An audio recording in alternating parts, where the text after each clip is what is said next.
Hello my dear student. आज हम लोग रिवेटेड जॉइंट के बारे में जानेंगे। जब कोई भी स्ट्रक्चर बनाया जाता है तो उसमें कई सारे जॉइंट्स होते हैं, क्योंकि पूरा का पूरा स्ट्रक्चर एक साथ नहीं बनाया जा सकता, बिना जॉइंट के नहीं बनाया जा सकता। एग्जाम्पल के लिए आप ब्रिज को ही ले लें। इसके डिफरेंट सेक्शन को अलग अलग बनाया जाता है और बाद में उसे जॉइंट किया जाता है। जॉइंट करने के बहुत सारे तरीके होते हैं, जैसे कि वेल्डिंग के थ्रू हम लोग ज्वाइन कर सकते हैं, फास्टनर की मदद से ज्वाइन कर सकते हैं, एडहेसिव की मदद से ज्वाइन कर सकते हैं, ब्रेजिंग की मदद से ज्वाइन कर सकते हैं, और इसी तरह से रिवेट ज्वाइंट भी अपना एक खास इम्पोर्टेंस रखता है। तो वीडियो में हम लोग स्टूडेंट देखेंगे कि रिवेट ज्वाइंट क्यों किया जाता है और इसके फायदे और नुकसान क्या क्या है।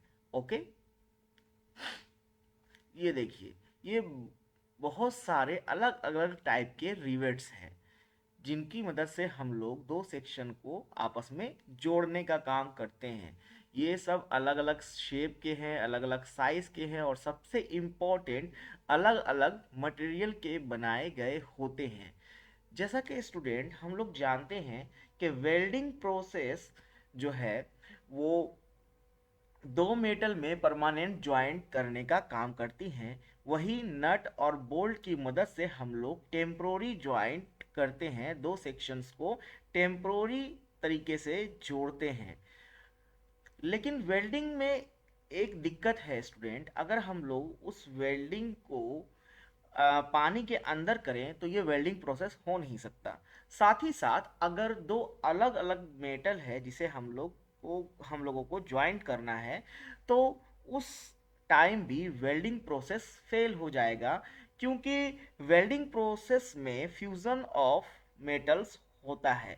फ्यूज़न कराने के लिए, मेटल्स के बीच में फ्यूज़न कराने के लिए हमें क्या करना पड़ता है कि मेटल को उसके सेमी सॉलिड फेज तक लेके जाना पड़ता है, जिसके लिए हमें टेम्परेचर उसका बढ़ाना पड़ता है, जो कि वेल्डिंग की मदद से बढ़ाया जाता है, इलेक्ट्रिक आर्क की मदद से, जो कि वेल्डिंग में होती है। ओके, और अलग अलग वेल्डिंग मेथड्स में अलग अलग तरीके से इस टेम्परेचर को बढ़ाया जाता है। लेकिन अगर स्टूडेंट ये डिसिमिलर मेटल्स हों तो उन मेटल्स की मेल्टिंग पॉइंट अलग अलग होगी। एल्यूमिनियम और स्टील को अगर हमें जोड़ना है तो फिर हम लोग उसे जोड़ नहीं पाएंगे। ओके, तो ऐसे सिचुएशंस में हम लोग क्या करते हैं, हम लोग नट बोल्ट का यूज करते हैं। लेकिन स्टूडेंट, नट बोल्ट के साथ एक डिमेरिट है। ये एक टेम्प्रोरी ज्वाइंट है, हम लोग इसे कभी भी खोल सकते हैं। अगर ब्रिजेस में हम लोग नट और बोल्ट लगा देते हैं तो कोई असामाजिक तत्व या फिर नक्सली लोग या क्रिमिनल टाइप के लोग जो है इसे खोल करके एक बड़े हादसे को अंजाम दे सकते हैं। तो हमें जॉइंट्स जो है वो परमानेंट जॉइंट्स देना होगा हमारे ब्रिज में या किसी बड़े स्ट्रक्चर में। तो अगर वेल्डिंग कर पाना पॉसिबल नहीं है तो हम लोग क्या करेंगे, हम लोग वहां पे रिवेट ज्वाइंट करेंगे। वीडियो में आगे हम लोग देखते हैं ये रिवेट ज्वाइंट कैसा होता है और इसके टाइप क्या क्या है। A rivet is a short cylinder bar with a head integral to it. The cylindrical portion of the rivet is called shank और body। देखिए, इसका जो ये वाला पार्ट है, बीच वाला मिडिल वाला पार्ट है, इसे शैंक कह रहे हैं या बॉडी कह रहे हैं।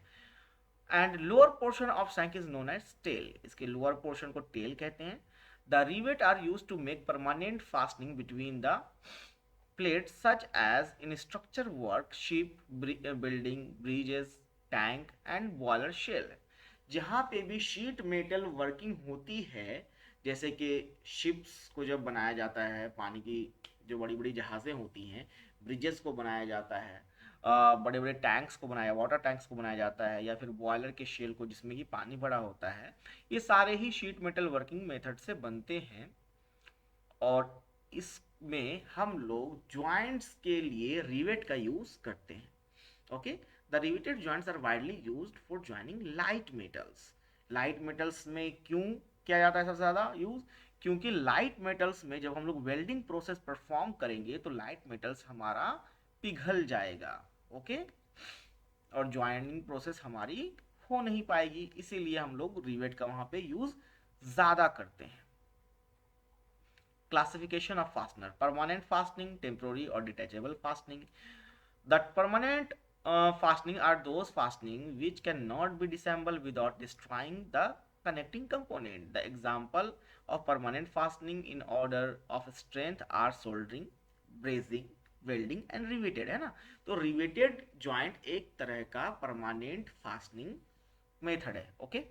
The temporary or detachable fastening are those fastening which can be disassembled without destroying the connecting component. The example of temporary fastening are screw, key, cotter, pin and spline. जैसा कि मैंने आपको बताया कि बहुत जगह ऐसे हैं जहां पे हम लोग ज्वाइंट करने के लिए टेम्पोररी फास्टनिंग मेथड का यूज नहीं कर सकते, okay. Material of rivet, the material of rivet must be tough and ductile.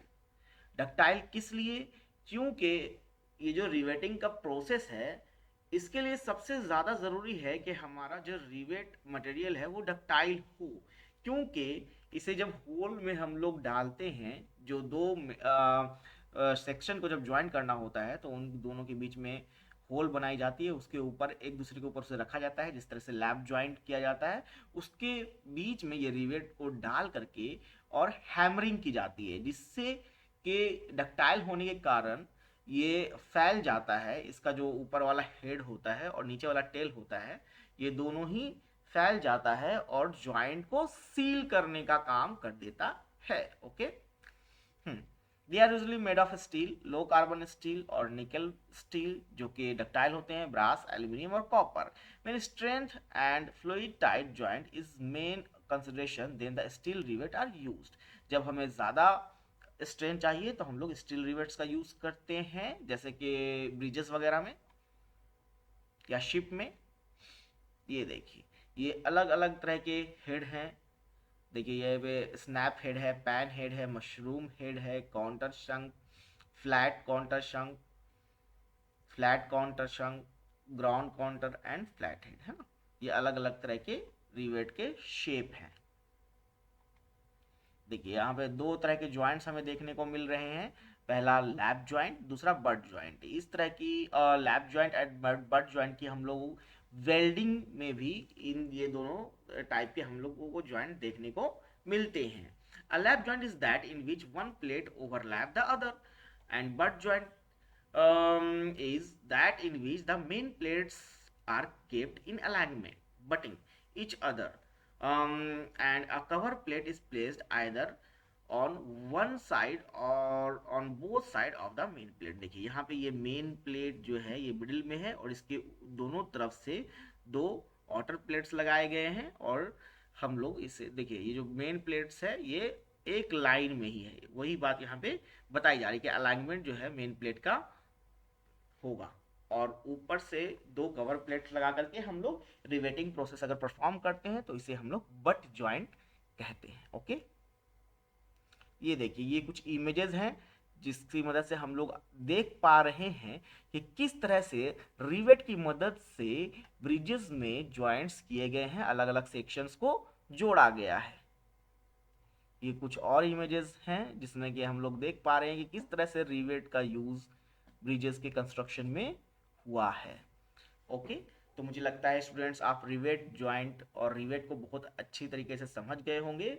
Channel पे आगे बने रहिए जिससे कि हम लोग अपने चैनल पे लगातार नए वीडियोस डालते रहें। Thank you.